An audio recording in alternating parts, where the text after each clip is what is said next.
আসসালামু আলাইকুম বন্ধুরা। এবছরের রমজান প্রায় শেষের দিকে।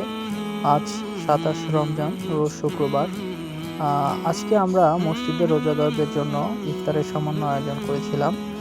আর ইফতারের আয়োজনে ছিল জামালপুরের বিখ্যাত মিল্লি ভাত। তো চলুন দেখে আসি কিভাবে আমরা মিল্লি ভাতের আয়োজন করে ইফতারের আয়োজন করেছিলাম। بك خير الخلق كلهم مولاي صل وسلم।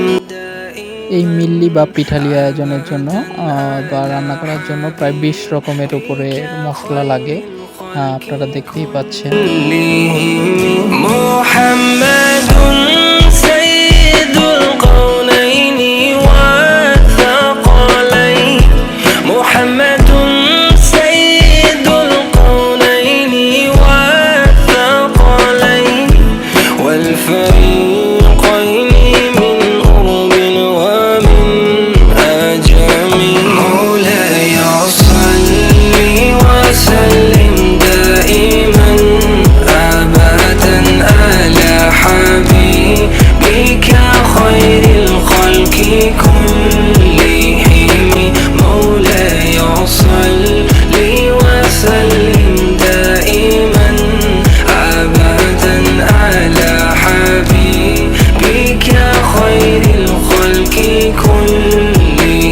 মাংসের সাথে চালের গুঁড়াও মিক্স করে দেওয়া হয়।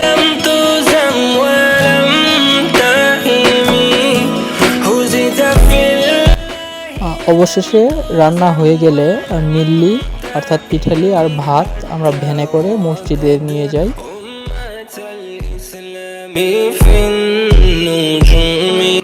রোজাদারদের ইফতারের জন্য।